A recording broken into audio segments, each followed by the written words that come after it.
Obrigado, professor Reinaldo. É um prazer muito grande estar aqui essa manhã. Agradeço à comissão científica pela indicação do meu nome para podermos falar do tratamento da amiloidose cardíaca em 2024, o que conseguimos e o que ainda precisamos conquistar. São meus potenciais conflitos. Muito bem, os objetivos que eu gostaria de abordar nos próximos minutos seriam passar rapidamente por conceitos fundamentais da amiloidogênese, os alvos terapêuticos na amiloidose cardíaca por trânsito de retina, os tratamentos já consolidados, os gaps e o que está por vir. Muito bem, a amiloidose cardíaca é uma cardiomiopatia restritiva infiltrativa, em que há deposição no interstício miocárdico de agregados de fibrilas insolúveis, que são originadas de proteínas precursoras ou amiloidogênicas, que podem ser de diferentes origens. 95% dos casos, ou quase a totalidade dos casos de amiloidose cardíaca, se deve a dois tipos de proteínas precursoras. Uma delas é a cadeia leve de imunoglobulina, na amiloidose AL, que é uma neoplasia hematológica, uma expansão de clones de plasmócitos, é uma condição mais rara. E uma condição mais comum é a amiloidose cardíaca por trânsito de retina, que é uma proteína produzida no fígado, normalmente na forma de tetrâmeros, mas se ela é produzida de forma instável, essa proteína se dissocia em dímeros, monômeros, que podem se agregar e produzir, então, essas fibrilas insolúveis que vão infiltrando o interstício miocárdico. E esse comportamento de instabilidade pode se dever ou uma mutação, no caso da doença ser hereditária, ou também chamada de variante, ou na forma wild type, que para o cardiologista é algo bastante relevante, porque a wild type tem um envolvimento predominantemente cardíaco, e vários estudos têm mostrado, ao longo da última década, um aumento muito expressivo da detecção, na incidência de amiloidose cardíaca por trânsito de retina na forma wild type, o que levanta nosso interesse em investigá-la e principalmente abordar os tratamentos. Quando a gente observa a curva de sobrevida, aqui é uma experiência de mais de 600 pacientes no centro da França, e a gente observa que quando a amiloidose envolve apenas neuropatia, o prognóstico é relativamente benigno, mas o envolvimento cardíaco confere uma piora da sobrevida bem dramática, quer seja na forma wild type ou quer seja na hereditária com envolvimento cardíaco, de maneira que a sobrevida mediana é de 3 a 4 anos, mostrando a necessidade de tratamento desses pacientes.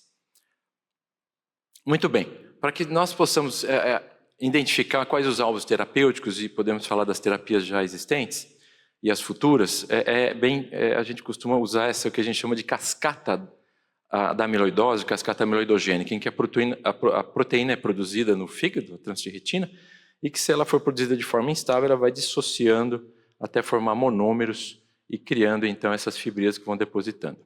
E aqui então os tratamentos possíveis, o que foram já desenvolvidos, tem a ver com a inibição da síntese no fígado da proteína, seriam silenciadores de síntese, tanto bloqueando o RNA quanto mais recentemente o DNA.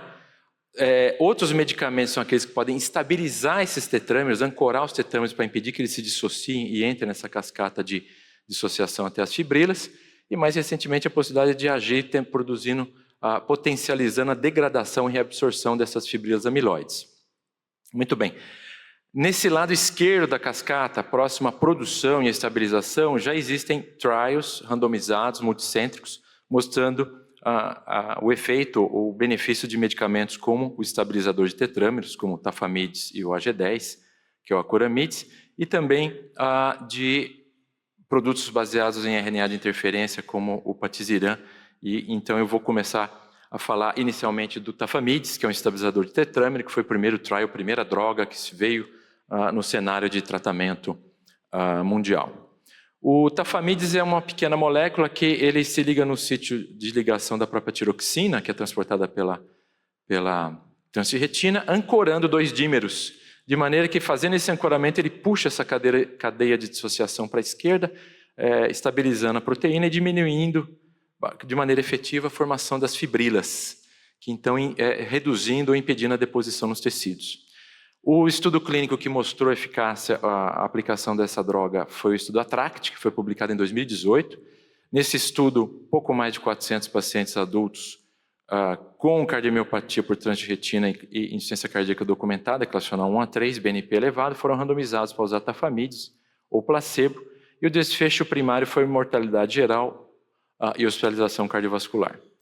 Quando a gente observa o impacto do tafamides em outras variáveis, que são desfechos secundários, como o teste de caminhada, o que a gente observa é, já no começo do tratamento, já com 6 meses, um alentecimento do ritmo de perda, por exemplo, da distância percorrida no teste de caminhada de 6 minutos, ou seja, uma preservação da classe funcional, da capacidade funcional em relação ao placebo, clinicamente significativo ao longo de 30 meses, de 76 metros, e a mesma efeito benéfico nos scores de qualidade de vida, mostrando então que é uma droga que tem impacto na qualidade de vida, e mais importante, o impacto na mortalidade, favorecendo então o tafamides. A curva se abre em torno de 18 meses e produzindo aí uma redução do risco relativo de 30%, com NNT de 7,5 para prevenir uma morte ao longo dos 30 meses de duração do estudo.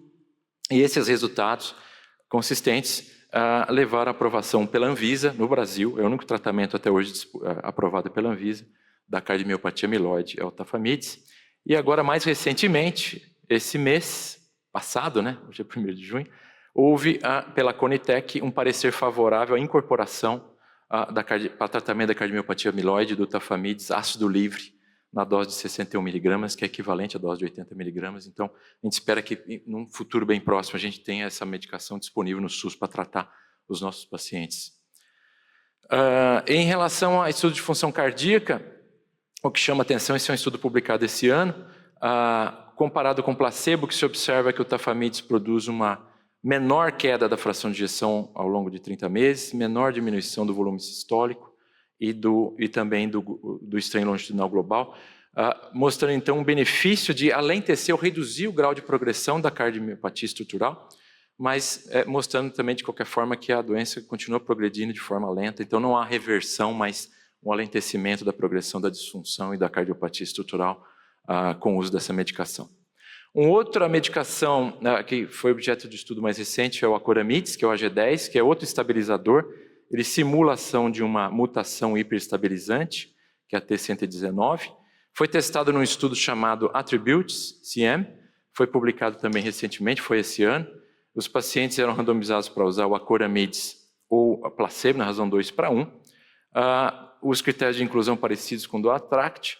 E os desfechos primários foram morte por qualquer causa, hospitalização cardiovascular, a queda do NT-proBNP ou da distância percorrida no teste de caminhada.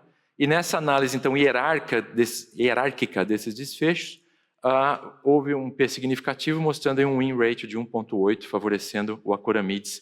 Então, mostrando que foi um trial positivo, mas não houve impacto isolado em morte por todas as causas, mas só na análise hierárquica, incluindo desfechos mais soft, né, desfechos compostos. De qualquer forma, o acoramidis estava associada também a uma redução do ritmo de aumento do NT-proBNP, preservando ao longo do tempo também distância percorrida no teste de caminhada. Portanto, considerando esses dois trials com os estabilizadores de tetramero, o que a gente teria de sumário é de que a maioria dos pacientes sob essas medicações apresentarão alguma progressão de doença, mas um ritmo mais lento. Alguns podem permanecer estáveis ao longo do tempo, ou seja, de fato ter uma estabilização do quadro clínico, mas não há evidência de reversão ou melhora das alterações estruturais com esses estabilizadores. E essa característica faz com que a gente entenda que o benefício depende do estágio do paciente. Então, é uma droga que traz muito benefício para um paciente em estágios mais iniciais, com uma cardiopatia mais leve, menos grave. Então, é importante aqui o diagnóstico precoce para oferecer o tratamento, o único tratamento, digamos assim, que está aprovado no Brasil e efetivo, que são os estabilizadores como o tafamides. É bem possível que, se a partir da obtenção de um silenciamento, de uma redução mais dramática, mais completa da produção de trânsito de retina, possa se obter benefícios um pouco mais amplos nesse cenário. Daí nós tivemos, então, estudos que, usando silenciadores, particularmente baseados na inibição do RNA mensageiro. O primeiro estudo foi com o Patiziran, que é um RNA de interferência, foi publicado no final do ano passado. Foi testado em 360 pacientes que foram randomizados para receber Patiziran ou placebo. O Patiziran infundido em 0,3 mg por quilo a cada 3 semanas, uma infusão endovenosa. O desfecho primário é um estudo de 12 meses, estudo curto, não dimensionado para desfechos duros com mortalidade, o desfecho primário foi a distância percorrida no teste de caminhada. Aqui eu trago para os senhores a curva de redução depois da dose inicial do patisiran, mostrando como uma redução importante do nível sérico transtirretina, obtendo então uma inibição bastante significativa, quase 85% de redução da transtirretina sérica, mostrando então a ação do medicamento, que se traduziu no desfecho primário, foi um trial positivo, uma preservação da distância percorrida no grupo patisiran, enquanto houve uma queda continuada no grupo placebo, uma diferença de quase 17 metros, clinicamente significativa, mostrando então um impacto positivo na capacidade física desses pacientes. A mesma coisa no teste, na avaliação de qualidade de vida e na elevação progressiva do NT-proBNP, que foi menos intenso no grupo patisiran. Há uma grande expectativa de se aguardar para o ano que vem. Existe um trial em andamento com outro inibidor de síntese baseado em inibição do RNA, com oligonucleotídeo antisensin, que é uma droga chamada eplontersen, o estudo CardioTransform. Os resultados são esperados, então, possivelmente para o meio do ano que vem. É um estudo mais robusto, com 1.400 pacientes, com desfecho duro de mortalidade e hospitalização, que a gente espera, então, que possa trazer em plenitude qual o impacto dessas medicações inibidores de síntese baseada em RNA nesse cenário. Muito bem, uma novidade que talvez também seja muito bem-vinda seria a edição gênica usando a tecnologia de CRISPR-Cas9. Então, é uma tecnologia que usa um sistema que edita o DNA das células nos hepatócitos, fazendo uma supressão definitiva da produção de transtirretina. Isso foi testado num estudo publicado em 2021. Era um estudo pequeno, demonstrando, digamos, a segurança e a execuibilidade desse tipo de estratégia. Eram só 9 pacientes em diferentes doses, mas mostrando que uma única infusão dessa medicação endovenosa para produzir a edição do DNA fazia uma redução muito expressiva, mais de 90% de redução da produção de transtirretina, com a promessa, então, que com essa tecnologia, você poderia, com uma única dose, silenciar para toda a vida a produção de transtirretina. Esse trial vai ser testado, ele está ativo, mas ainda não aberto, não recrutando. O Brasil também vai participar desse trial, que chama Magnitude, da Intellia Therapeutics. Eu acho que isso vai ser uma novidade muito grande nesse cenário. Portanto, se nós pudéssemos resumir rapidamente, nesse lado da cascata, do lado esquerdo, a produção e estabilização, o que a gente observa é uma estabilização da doença, sem evidência clara de reversão da cardiomiopatia, incluindo pacientes com cardiopatia leve a moderada, ou seja, numa fase mais precoce da doença. E, digamos assim, uma grande gap de informação é o que acontece, qual a opção do tratamento com a cardiopatia mais grave, já conhecer mais sintomática, mais avançada. E é nisso que a gente coloca as esperanças de um trial, uma estratégia terapêutica que, digamos assim, ainda carece de estudos publicados, mas seria produzir a degradação de fibrilas amiloides já depositadas usando anticorpos monoclonais dirigidos especificamente contra essas proteínas depositadas no interstício miocárdico. A possibilidade disso foi mostrada no ano passado na publicação de um estudo usando um anticorpo chamado NI006, no trial fase 1. Eram 40 pacientes randomizados 2:1 para receber diferentes doses de infusão desse anticorpo, ou placebo a cada 4 semanas por 4 meses. E o que se observou, usando-se, por exemplo, imagens de ressonância magnética de ECV, o volume extracelular, que se correlaciona com o burden, com o acúmulo de transtirretina, mostrando uma redução ao longo do tempo desse acúmulo da transtirretina no interstício, e isso associado à dose e o tempo de uso da medicação. E, por fim, a NT-proBNP também se reduzindo ao longo do tempo com o aumento de dose, e também do nível de troponina, sugerindo um benefício. Isso já foi, digamos assim, num fast track, levado a um trial que vai começar esse ano. Ele já está recrutando, vários centros no Brasil já estão abertos.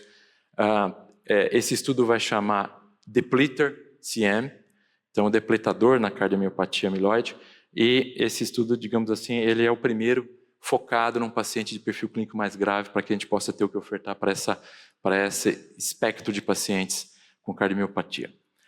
Então, a grande expectativa é que num futuro muito próximo nós possamos ter uma gama de tratamentos em que no paciente, numa fase mais inicial da doença, com uma terapêutica, uma janela de terapia mais otimizada, a gente possa, na fase inicial da cardiomiopatia, usar um estabilizador ou um silenciador.